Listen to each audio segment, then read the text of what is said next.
지난 몇 주 동안 여러분들과 함께 갈라디아서, 죄송합니다, 갈라디아서가 아니라 데살로니가전서죠. 아직도 갈라디아서에 있나 봅니다. 데살로니가 전서를 살펴보고 있습니다. 지난주에는 하나님께 합당한 삶이라는 제목으로 여러분들과 말씀을 드리면서, 하나님께 합당한 삶이란 첫째, 예수 그리스도의 복음이 선포되는데 힘쓰고 애쓰는 삶이 하나님 앞에 합당한 삶을 사는 것이다 라는 말씀을 드렸었고요. 또 둘째, 하나님 앞에 합당한 삶을 산다는 것은 이웃과의 관계 속에서 거룩하고 옳고 흠없는 삶을 사는 것이다. 하나님 앞에뿐만 아니라 이웃과의 그 관계 속에서 그런 삶을 사는 것이다 라는 그런 말씀을 드렸었습니다. 하나님과의 그 수직 관계가 우리 이웃과의 수평 관계 속에서 나타나는 그런 여러분의 삶이 될 수 있기를 주님의 이름으로 축복합니다. 계속해서 데살로니가 전서를 살펴봅니다. 오늘 함께 은혜 받을 말씀은 데살로니가 전서 2장 13절부터 20절까지 말씀입니다. 데살로니가 전서 2장 13절부터 20절 말씀 우리 한 절 한 절 교독하도록 하겠습니다. 이러므로 우리가 하나님께 끊임없이 감사함은 너희가 우리에게 들은 바 하나님의 말씀을 받을 때에 사람의 말로 받지 아니하고 하나님의 말씀으로 받음이니 진실로 그러하도다. 이 말씀이 또한 너희 믿는 자 가운데서 역사하느니라. 형제들아, 너희가 그리스도 예수 안에서 유대에 있는 하나님의 교회를 본받는 자 되었으니 그들이 유대인들이 고난을 받은 것 같이 너희도 동족에게서 고난을 받았느니라.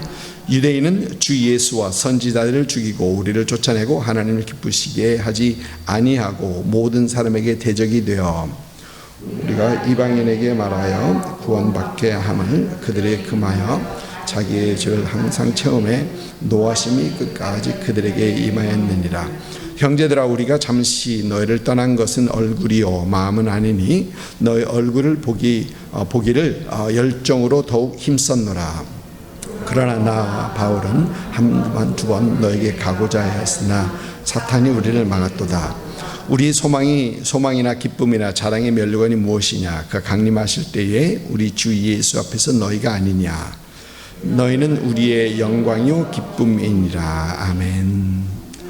지난주 말씀을 전하면서 사도행전 17장에서 사도 바울과 그의 일행이 왜 데살로니가를 급하게 갑자기 떠나야 했었는지 그 이유를 여러분들에게 말씀드렸었습니다. 유대인들의 핍박이 사도 바울과 그의 일행에게만 향했던 것이 아니고 이제 그들의 핍박이 데살로니가 교회 성도들에게 그들의 핍박이 향했기 때문에 사도 바울과 일행은 부득이 데살로니가를 급히 떠날 수밖에 없었다라는 그런 말씀을 드렸었습니다. 그래서 사도 바울은 데살로니가를 급하게 떠난 것이 부담이 되었습니다. 많은 심적 부담을 가지고 있었고, 그래서 오늘 말씀 17절 보니까 우리가 잠시 너희를 떠난 것은 얼굴이요 잠시 몸만 떠났지 마음은 아니다 라는 그런 얘기를 합니다. 너희 얼굴을 보기를 열정으로 더욱 힘썼다. 그들을 보기 위해서 그들에게 다시 가려고 했었다. 그러면서 18절에는 한두 번 너에게 가고자 하였다. 그러나 사탄이 우리를 막았다. 그러니까 사도 바울은 그 어떤 마음의 부담을 가지고 이렇게 떠나는 게 아니었는데 참 이렇게 떠나면 안 되는데 하는 그 마음의 부담을 가지고 그들에게 다시 돌아가기를 힘썼으나 그러나 그 길이 막혔다는 것입니다. 오래오래 있으면서 충분히 양육하지 못하고 떠났는데 그들이 잘하고 있는지 그 걱정이 되는 거죠. 그리고 지난주에 야손에 대해서 야손에 대해서 얘기했는데, 야손과 그 형제들이 핍박을 받으면서 그들은 핍박 중에서 어떻게 잘 굳굳이 견디고 있는지 참 이런 걱정들을 하는 것입니다. 오늘 말씀 14절을 보니까 사도 바울은 너희가 그리스도 예수 안에서 유대에 있는 하나님의 교회들을 본받은 자 되었으니. 그런데 재밌는 것은 여기서 데살로니가 교회 성도들이 예루살렘 교회, 이 유대에 있는 교회를 본받은 것은 동족으로부터 받는 고난을 본받았다는 겁니다. 그러니까 예루살렘 교회가 유대인으로부터 핍박을 받은 것 같이 너희 데살로니가 교회는 이방인 동족으로부터 핍박을 받았다. 그러니까 그들이 본받는 것은 어떤 신앙의 모범이나 신앙의 생활, 이런 본받은 물론 그것도 본받았겠지만 그것을 본받는 것보다는 고난 받는 것에 있어서 똑같이 고난을 받았다라. 유대인은 유대인에게로, 이방인은 이방인에게로 고난을 받았다라고 지금 얘기하는 겁니다. 고난에 있는 것을, 고난을 받는 것을 본을 받았다. 그러니까 그 얘기는 야손, 데살로니가에서 야손과 그 형제들이 감옥에 갇혔지 않습니까?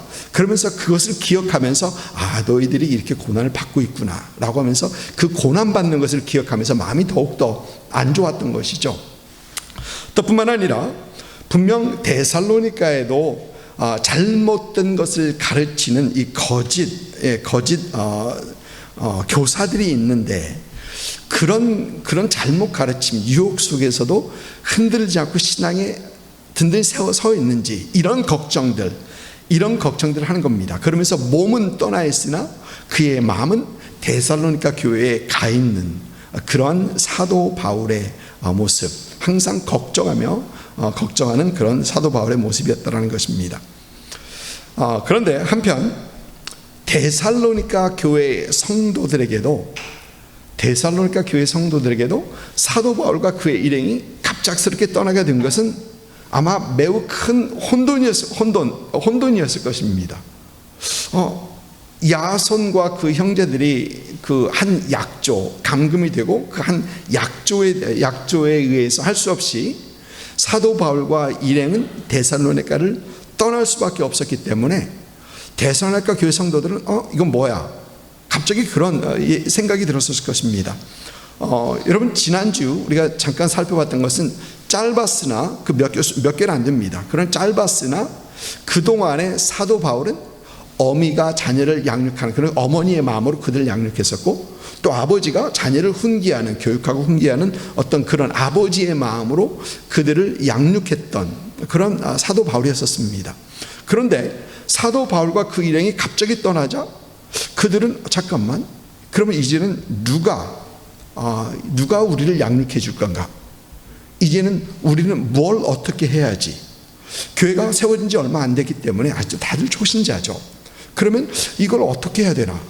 이제는 누구를 의지하면서 누구를 따라가면서 신앙생활을 해야 되나? 아마 이런 많은 혼돈이 그 데살로니가 교회 성도들에게도 분명히 있었을 것입니다. 그런데 이러한 혼돈 속에서 사도 바울은 사도 바울대로 걱정하고 데살로니가 성도들은 그들만의 어떤 혼돈 속에 분명히 있었을 텐데, 그러나 디모데가 다시 데살로니가에 가서 데살로니가 교회를 이렇게 살펴본 그 성도들의 모습은 의외였었습니다. 여러분 기억하시죠? 1장에서 보니까 그들의 믿음의 역사와, 그렇죠? 사랑의 수고와 주 예수 그리스도에 대한 소망의 인내, 이것들이 그들에게서 그들에게 보이더라라는 것입니다. 또 짧은 시간이었지만 그들은 주님을 본받고 있었고 사도 바울과 그 일행을 본받고 있었더라. 또 뿐만 아니라 그들의 신앙이 마게도냐와 아가야에 있는 교회들에게 본이 되었고 그들의 소문이 각처에 퍼졌더라. 그러니까 신앙생활을 잘하고 있더라는 겁니다. 은근히 걱정하고 있고 많은 걱정을 하고, 그래서 디모데를 보내고 그랬는데 들려오는 소식은 신앙생활 잘하고 있더라라는 것입니다. 여러분은 어떻게 그럴 수 있었을까요? 어떻게 마게도냐 교회는 그렇게 짧은 양육 기간이었었고 그 힘들고 어렵고 핍박과 유혹, 잘못된 가르침이 그런 많은 그런 중에서도 어떻게 그들은 신앙을 지키고 신앙생활을 잘 지키고 말씀 속에서 더 든든히 세워져 가고 있었을까요? 여러분에게 제가 자주 드리는 말씀 중에 하나가 우리 신앙의 성숙은 하나님의 말씀을 아는 것의 정필이다. 우리 신앙의 성숙은 하나님의 말씀을 아는 것만큼이라는 것입니다. 여러분 이 말을 조금 다르게 하면 하나님의 말씀의 깊이가 없는데 신앙생활 잘할 수 있다 없다? 못한다는 겁니다. 그건 가능하지 않습니다. 여러분, 그건 당연합니다. 왜냐하면 저와 여러분의 신앙은 하나님의 말씀에 기반하는 신앙이기 때문에 그렇습니다. 저와 여러분의 신앙이 하나님의 말씀에 기반된 그런 신앙이기 때문에 하나님의 말씀을 알지 않고는 우리 신앙은 더 성숙하고 잘할 수 없습니다. 여러분, 우리의 신앙은 여러분 잘 아시는 것처럼 우리 기분에 따른 것이 아닙니다. 우리의 생각이나 나의 이론에 따른 신앙은 아닙니다. 여러분, 어떤 사람은 그런 얘기를 해요. 내가 생각하는 하나님은 이런 분이다. 내가 느끼는 예수님은 이런 분이다. 라는 얘기합니다. 근데 여러분, 그 생각과 그 느낌은 신앙에 아무런 도움이 되지 않습니다. 예. 그거 왜 그렇습니까? 여러분, 왜냐하면 내가 생각하는 하나님보다 더 중요한 건 우리 성경에서 얘기해 주는 그 하나님이 더 중요한 거거든요. 아멘? 여러분, 내가 느끼는 예수님보다 더 중요한 건 우리 성경에서 우리에게 보여주는 그 예수님이 훨씬 더 중요하다는 겁니다. 중요한 겁니다. 내가 생각하는 여러분 구원의 방법, 아무런 도움이 되지 않습니다. 여러분, 어떤 때는 오히려 해가 됩니다. 내가 생각하는 이론이 아닌, 내가 느끼는 기분이 아닌, 나의 이론이 아닌 성경이 말하는 그 구원의 방법, 성경이 제시하는 구원의 방법은 무엇이냐, 이것이 더 중요한 거죠. 이것이 더 중요한 것입니다. 여러분, 예를 들면 어떤 분들은 그런 얘기를 하죠. 하나님께로 가는 방법이 마치 한 높은 산을 올라가는 것 같다.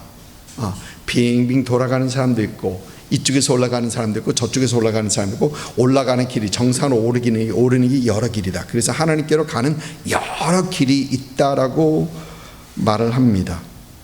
여러분, 그러나 그 생각은, 그 이론은 우리 성경에서 말하는 구원받는 방법이나 하나님께로 가는 길과는 정반대의 말을 하고 있는 것이죠. 정반대입니다. 우리 성경은 오직 예수 그리스도를 믿어 하나님께로 구원을 받는다. 아멘? 예, 오직 예수 그리스도를 믿어입니다. 하나님께로 가는 길은 오직 길이요 진리요 생명이신 예수를 통해서 하나님께로 간다라고 우리 성경 우리에게 확고하게 얘기하고 있습니다. 또 여러분, 어떤 분들은 그런 얘기를 합니다. 하나님은 사랑의 하나님이니까 사랑의 하나님은 그 누구도 지옥으로 사람을 안 보내라고 합니다. 하나님은 사랑의 하나님이니까 그 누구도 지옥에 안 간다고 합니다. 그리고 지옥으로 보내시는 하나님은 사랑이 아니라고 합니다. 여러분, 그런데 그것이 우리 성경에서 보여주는 우리 하나님입니까? 아니죠. 절대 아닙니다. 여러분, 하나님은 사랑의 하나님 맞습니다. 그러나 하나님은 정의와 공의의 하나님이시기도 합니다. 여러분, 하나님은 분명 용서의 하나님이십니다. 그러나 하나님은 심판의 하나님이시기도 합니다. 그것이 우리 성경이 우리에게 보여주시는 하나님입니다. 여러분, 이렇게 말씀에 세워지는 것, 말씀 속에서 세워지는 것이 얼마나 중요한지 모릅니다. 그래서 우리 성경을 보면 사도들은 교회를 세우고 교회를 든든하게 세우면서 무엇보다도 보니까 하나님의 말씀을 가르쳤어요. 하나님의 말씀을 가르칩니다. 여러분, 지난주 새벽 시간에 사도행전 18장에서 사도 바울이 고린도에서 했던 그 사역에 대해서 잠깐 우리가 묵상했었는데, 사도행전 18장 11절을 보면은 이런 말씀이 있습니다. 1년 6개월을 머물며 그들 가운데서 하나님의 말씀을 가르치니라. 여러분, 1년 6개월을 머물면서 뭘 했더라?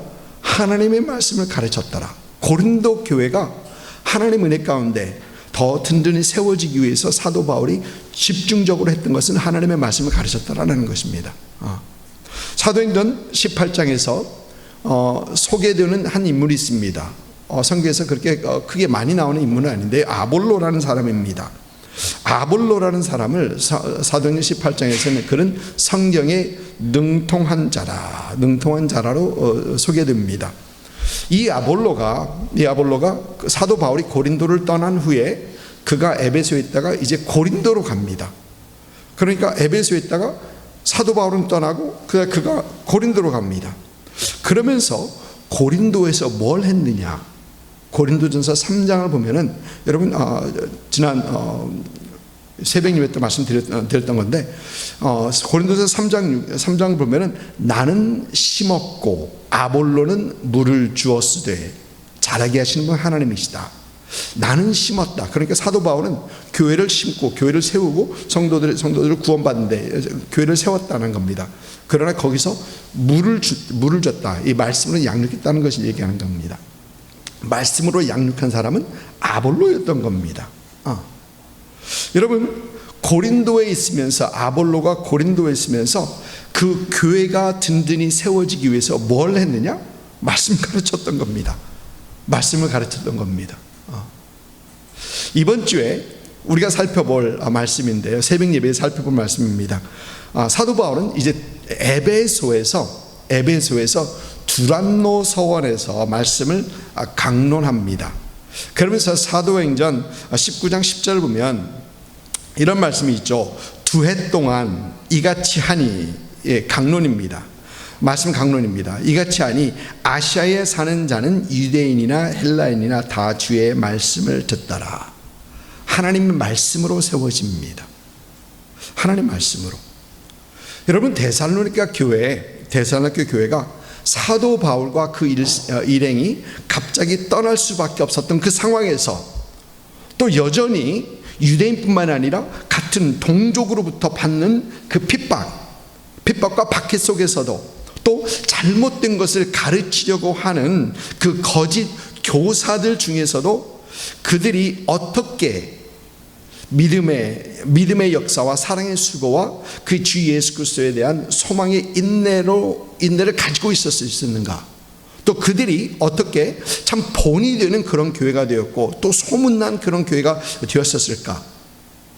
여러분, 그것은 그들의 하나님 말씀에 대한 자세 때문에 그렇습니다. 하나님 말씀에 대한 그 자세, 그리고 그 말씀이 오늘 말씀 보니까 너희 가운데 역사하였더라 라고 사도 바울은 얘기하는 겁니다. 그들이 받았던 하나님의 말씀. 여러분, 데살로니가전서 1장 6절을 보니까 사도 바울은 그들에게 대해서 이런 얘기를 합니다.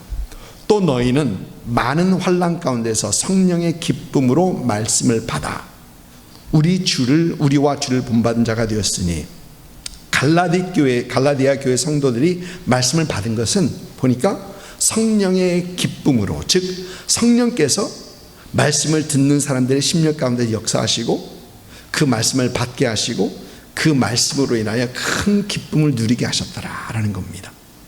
말씀에서부터 주어지는 그 기쁨을 누리는 성도들이었다라는 것입니다. 여러분, 이런 기쁨, 말씀으로부터 주어지는 그 기쁨을 누릴 수 있는 여러분 되시기를 주님의 이름으로 축복합니다. 하나님의 말씀이 내게 받아질 때 이 말씀으로 인하여 우리 안에 기쁨이 충만하고 또 그러므로 힘있게 신앙생활을 할 수 있는 여러분, 그런 여러분 되시기를 주님의 이름으로 축복합니다. 또 오늘 말씀 13절을 보니까 사도 바울은 이렇게 얘기합니다. 이러므로 우리가 하나님께 끊임없이 감사함은 너희가 우리에게 들은 바 하나님의 말씀을 받을 때에 사람의 말로 받지 아니하고 하나님의 말씀으로 받음이니 진실로 그러하도다. 이 말씀이 또한 너희 믿는 자 가운데서 역사하느니라. 여러분, 여기서 우리 눈에 띄는 구절이 사람의 말로 받지 아니하고 하나님의 말씀으로 받음이니, 여러분, 데살로니가 교회 성도들은 말씀을 받을 때 다른 사람들과 달랐더라는 겁니다. 다른 사람들과 다르게 받았더라. 여러분 기억하시죠? 베레아 교회 성도들은 마음이 더욱 너그러워서, 개역 한글판에서 마음이 신사적이어서 그들이 간절한 마음으로 하나님을 받습니다. 여러분, 간절한 마음으로 하나님의 마음을 받는 것 너무나 좋은 마음입니다. 우리는 모두 다 그렇게 해야 합니다. 그런데 데살로니가 교회 성도들은 간절한 마음으로 받는 그것을 이상히 썼습니다. 사람의 말로 받지 않고 하나님의 말로 받았더라, 하나님의 말씀을 받았더라 라고 얘기합니다. 근데 여러분, 여기서 우리가 기억해야 될 것은 사람의 말로 받지 않고 하나님의 말씀으로 받았다라는 것은 말씀을 전하는 사람을 향한 마음 태도가 아니라 하나님 말씀을 향한 마음 태도입니다. 아멘. 말씀을 전하는 사람이 하나님을 대변하고 거룩하고 그 얘기가 아니에요. 주시는 말씀, 그 말씀을 하나님의 말씀을 내 것으로 그대로 받아들였더라라는 것입니다. 여러분, 마태복음 13장에서 우리가 잘 아는 예수님의 씨 뿌린 자의 비유가 나오죠. 씨 뿌린 자의 비유.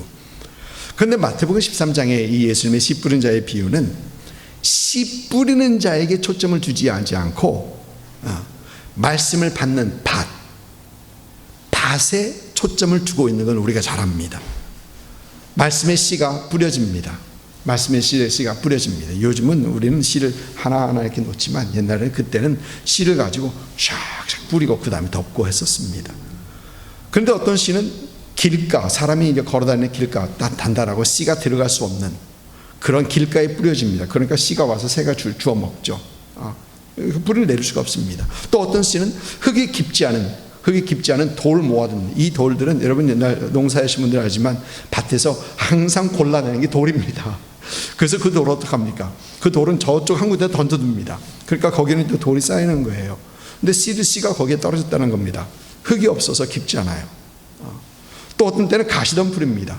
밭 거기만 정리를 하지 밖에 가시덤불은 잘 정리하지 않습니다. 가시덤불에 떨어집니다. 생존력이 강해서 가시덤불은 왕성해지는데 씨는 크지 못하는 겁니다. 또 다른 씨는 옥토에 떨어집니다. 여러분, 여기에서 이것은 씨 뿌리는 자의 문제가 아닙니다. 씨의 문제도 아닙니다. 씨, 즉 말씀을 받는 밭, 심령의 문제를 우리 주님께서 말씀하고 계시는 것입니다. 하나님의 말씀을 어떻게 받는가? 하나님의 말씀을 어떻게 받는가? 이 마음 자세의 문제를 다루고 있는 겁니다. 여러분, 사도행전 2장을 보니까 사도행전 2장에서 사도 베드로는 오순절 성령 강림 후에 첫 설교를 합니다. 사도 베드로의 메시지는 수많은 사람들이 지금 방언을 하고 어떤 희한한 일이 벌어졌는데 이것에 대한 설명입니다. 쭉 이래서 지금 이런 일이 일어나고 있는 것이다 설명합니다. 그러면서 그 후에는 매우 간단하고 명확한 도전적인 그런 말을 합니다. 너희가 예수를 못 박았고 하나님께서 이 예수를 주와 그리스도가 되게 하셨다. 여러분, 매우 간결하고 매우 직설적인, 너희가 죽였고 너희가 죽였다. 그러나 하나님께서 그를 그리스도가 되게 하셨다. 그리고 성경을 보니까 듣는 사람들이 이 말을 듣고 마음에 찔려 형제들에게 우리가 어찌해야 할꼬, 갑자기 마음에 찔려서 우리가 뭘 어떻게 해야 되냐, 그러면 이런 질문을 하는 겁니다. 그러면서 사도 베드로는 너희가 회개하고 예수 그리스도의 이름으로 세례를 받으라 라고 하면서 이제 그렇게 됩니다. 그런데 사도행전 7장을 보니까 여러분, 스데반 집사가 설교를 합니다. 베드로가 전한 메시지와 밑에 후반에는 비슷합니다. 이스라엘 역사 속에서 일하신 하나님을 쭉 얘기하고 맨 마지막 끝에서는 너희는 그 의인을 잡아준 자요 살인한 자가 됐다. 그러니까 너희가 예수를 죽였다라고 얘기하는 겁니다. 그런데 그 말을 듣는 사람들의 반응이 말씀을 보면 이렇습니다.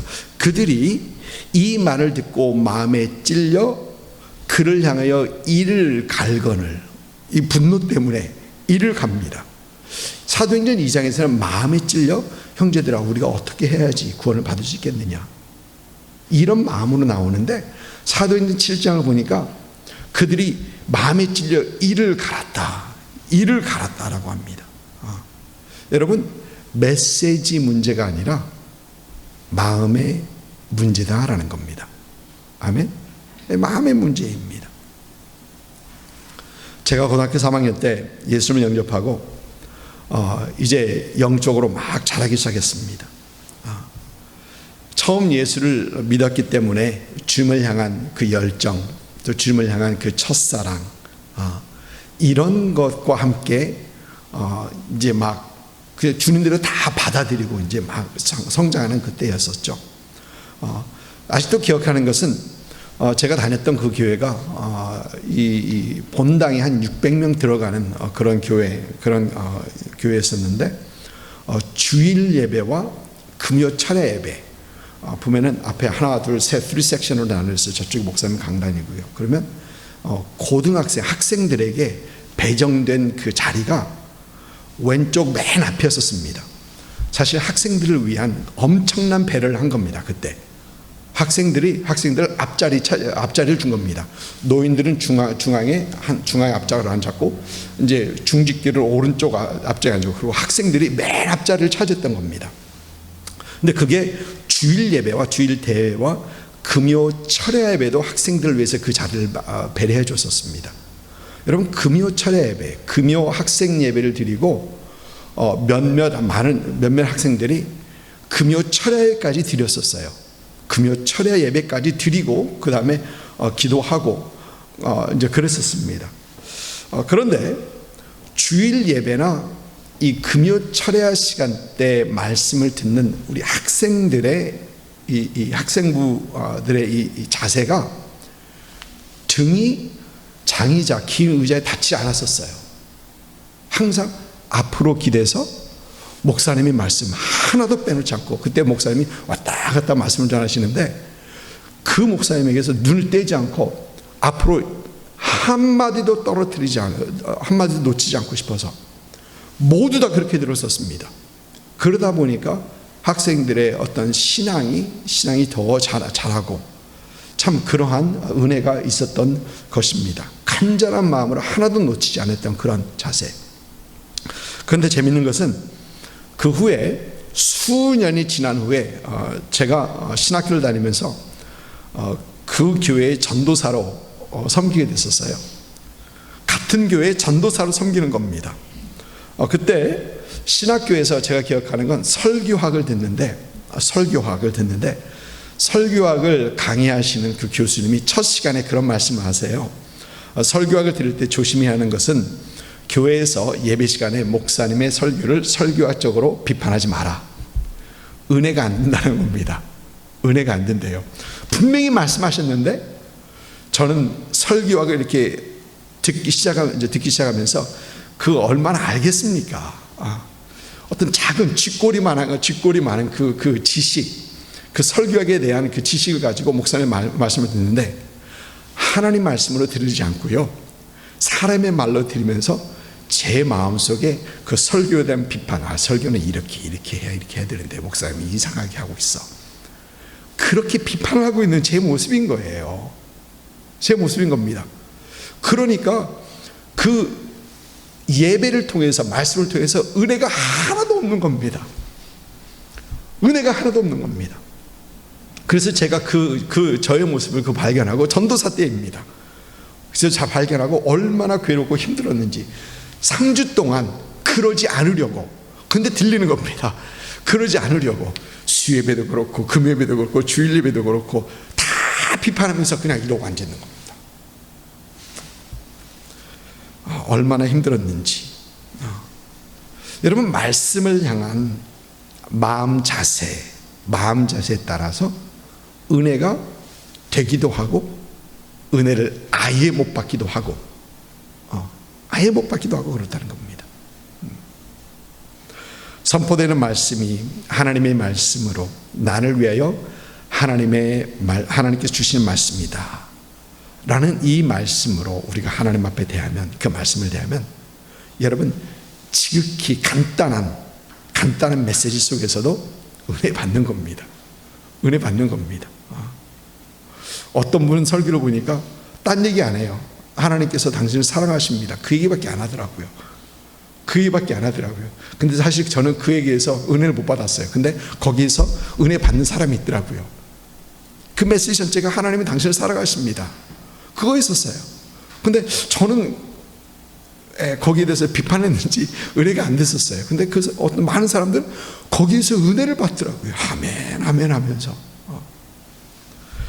극히 간단한 메시지 속에서도 그것이 나를 향한 하나님의 메시지, 하나님께 주신 메시지다라고 생각하면 우리는 은혜가 되는 겁니다.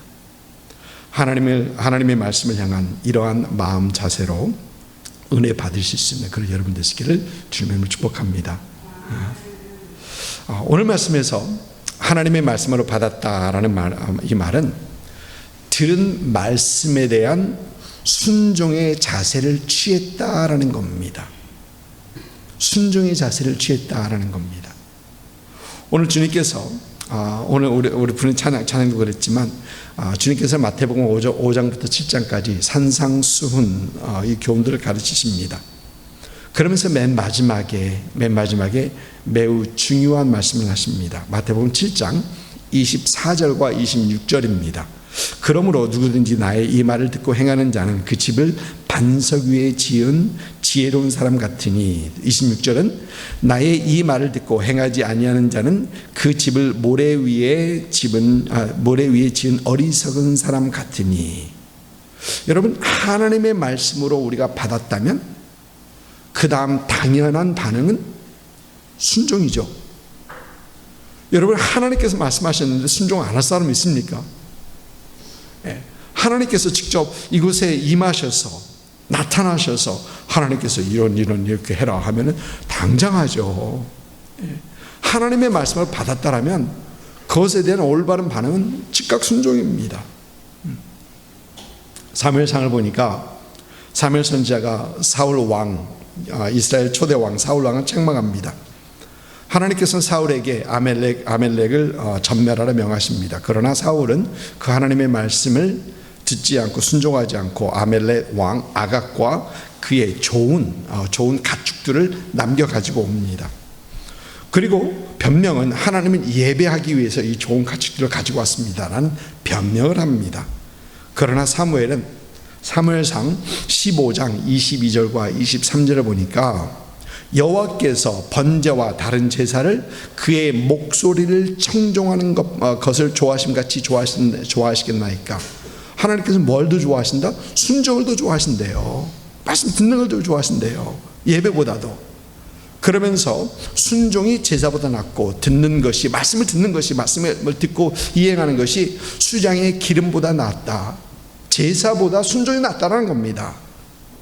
그래서 순종하지 않은 것은, 이는 거역하는 것은, 하나님의 말씀을 거역하는 것은 점치는 죄와 같고 완고한 것은 사신 우생에게 절하는 죄와 같음이라. 엄청난 얘기입니다. 사실 여러분, 엄청난 말입니다. 여러분, 저와 여러분이 하나님의 말씀을 아는 것은 매우 중요합니다. 그러나 여러분, 우리가 잘 아는 것처럼 하나님의 말씀은 우리 지식의 충족을 위해서 준 건 아닙니다. 알라고 준 건 아닙니다. 여러분, 우리 생활 속에서 신앙의 열매를 보기 원하신다면 우리는 하나님의 말씀에 순종해야 합니다. 하나님의 말씀에 순종할 때 우리는 하나님의 그 말씀의 능력과 말씀의 열매를 우리는 보게 된다는 것입니다. 여러분, 많은 믿는 사람들이 저지르는 그 실수 중 하나는 말씀을 많이 아는 것과 말씀을 아는 것과 순종하는 것을 같은 것으로 이꼴로 생각한다는 거예요. 나는 말씀을 많이 알아. 근데 그것이 순종이라고 착각하는 겁니다. 그러나 여러분, 절대 그렇지 않습니다. 여러분, 예수님 사역 당시에 바리새인들, 서기관들, 그리고 율법사들, 얼마나 그들이 말씀을 많이 알았겠습니까? 많이 알았죠. 그러나 순종하지 못했었습니다. 말씀을 많이 안다고 순종하는 거 절대 아닙니다. 중요한 것은 듣고 받은 하나님의 말씀을 삶으로 옮기는 것, 순종으로 옮기는 것입니다. 여러분, 이것이 말씀을 하나님의 말씀으로 받아들이는 겁니다. 너희가 받았을 때에 말씀을 사람의 말로 받지 아니하고 하나님의 말씀으로 받았으니, 하나님의 말씀을 받는 것, 그들이 순종했다는 겁니다. 데살로니가 교회 성도들이 하나님의 말씀, 들은 말씀을 그대로 삶 속에서 순종했다는 것입니다. 그러니까 그 핍박과 어려움 속에서도, 그 혼돈 속에서도 그들은 말씀 붙잡고 신앙으로 든든히 세워질 수 있던 그런 교회가 되었다는 것입니다. 선포되는 말씀을 하나님의 말씀으로 받고 그 말씀에 순종함으로써 말씀의 능력과 말씀의 열매를 경험하시는 여러분의 삶이 되시기를 주님으로 축복합니다. 여러분, 하나님께서는 오늘도 우리에게 말씀하십니다. 이 주시는 말씀이 나를 위한 하나님의 말씀, 내가 순종해야 할 그 하나님의 말씀을 여기고 듣고 받고 순종하여서 여러분의 삶에 말씀의 능력과 열매를 맺어가시는 그런 은혜가 있으시길 주님으로 축복합니다. 아멘.